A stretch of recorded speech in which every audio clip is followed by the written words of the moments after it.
భారతీయ చలనచిత్ర పరిశ్రమలో ప్రస్తుతం వందల వేల కోట్ల బడ్జెట్ ముచ్చట్లు ఒక ట్రెండ్ గా మారిపోయాయి. సినిమా కథ కథనాల కంటే ముందు దాని నిర్మాణ వ్యయం గురించే ఎక్కువ ప్రచారం జరుగుతుంది. ఇటీవలి కాలంలో పలువురు అగ్ర దర్శకులు రూపొందిస్తున్న చిత్రాలకు వందల కోట్లు ఖర్చు చేస్తున్నారంటూ ఒకటే ఊదరగొడుతూ ఉన్నారు. ఈ నేపథ్యంలో ఇలాంటి భారీ బడ్జెట్ ప్రచారాలపై విలక్షణ నటుడు మనోజ్ బాజ్పేయి స్పందిస్తూ ఇదంతా కేవలం పబ్లిసిటీ కోసం చేసే ఒక పిఆర్ స్టంట్ మాత్రమేనని విసుగు చెందారు.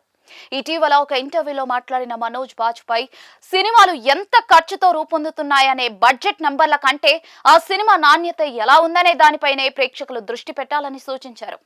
సినిమా బడ్జెట్ గురించి ఈ తరహా చర్చలు గత 15 ఏళ్లుగా సాగుతూనే ఉన్నాయి. ఇది కేవలం హైప్ క్రియేట్ చేయడానికి ఉపయోగించే ఒక పిఆర్ టెక్నిక్ అని అభిప్రాయపడ్డారు. నిర్మాతలు తమ సినిమా ప్రమోషన్స్ కోసం వందల కోట్ల రూపాయలు పెట్టుబడిగా పెట్టాయమంటూ కాకి లెక్కలను తెరపైకి తెచ్చి ప్రేక్షకులను ఆకర్షించే ప్రయత్నం చేస్తున్నారని జాతీయ ఉత్తమ నటుడు మనోజ్ బాజ్పేయి సూటిగా విమర్శించారు. సినిమా బడ్జెట్లు, బాక్స్ ఆఫీస్ కలెక్షన్ల గురించిన లెక్కలు నేడు సాధారణ ప్రేక్షకుల మెదళ్లలోకి కూడా ఎంతలా పాకాయో మనోజ్ ఒక ఉదాహరణతో వివరించారు. అసలు కలెక్షన్ల గురించి మాట్లాడే పిచ్చి ప్రజల్లో ఎంత దాకా వెళ్ళిందంటే, ఒకసారి నన్ను విమానాశ్రయంలో కలిసిన వ్యక్తి ఫలానా సినిమా ఇంత వసూలు చేసిందంట అంటూ మాట్లాడాడు. అది విన్న నేను గట్టిగా గద్దిస్తూ అసలు మీకు జేబులోకి ఎంత వస్తుంది అని అడిగాను.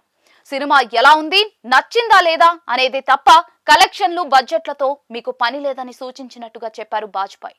కోట్ల రూపాయలు ఏమైనా మీ బ్యాంక్ ఖాతాలోకి వెళ్తున్నాయా? ఒకవేళ ఆ డబ్బు మీ అకౌంట్ లో పడితే అప్పుడు బాక్స్ ఆఫీస్ నంబర్ల గురించి మాట్లాడనే. సినిమా మీకు నచ్చిందా లేదా అనే దాని గురించి మాత్రమే మీరు చర్చించాలి అని ముక్కుసూటిగా చెబుతూ ఉంటాను అని ఆయన పేర్కొన్నారు. ప్రేక్షకులు ఒక సినిమాను కేవలం థియేట్రికల్ అనుభూతి ఆధారంగానే అంచనా వేయాలి తప్ప డబ్బు వసూళ్ల లెక్కలతో కాదని బాజ్పేయి స్పష్టం చేశారు. ఇండస్ట్రీలో మాట్లాడుకునే ఈ 500 కోట్లు 600 కోట్ల రూపాయలలో ఒక్క రూపాయి కూడా ప్రేక్షకుడికి రాదు. కాబట్టి సినిమా నచ్చిందా లేదా అనేదే ప్రేక్షకుడికి, ఆ చిత్రానికి ఉండే ఏకైక బంధమని వారు గ్రహించాలి. మిగిలిన విషయాలతో వారికి సంబంధం లేదు. ఒక సినిమా వ్యాపారం అనేది కేవలం సదరు నిర్మాతకు సంబంధించిన వ్యక్తిగత అంశం అని మనోజ్ హితవు పలికారు.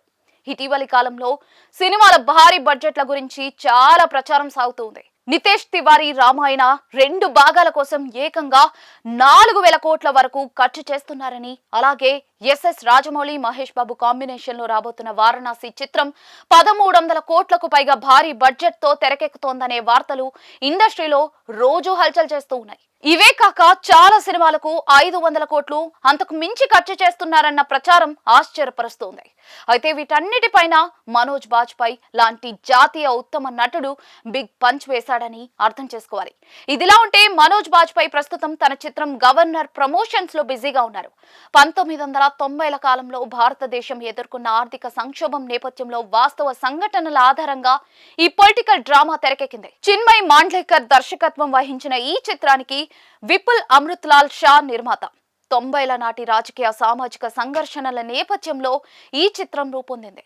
అమిత్ త్రివేది సంగీతం, జావేద్ అఖ్తర్ సాహిత్యం అందించారు. ఈ ప్రతిష్టాత్మక చిత్రం జూన్ 12న ప్రపంచ వ్యాప్తంగా థియేటర్లలో విడుదల కాబోతోంది.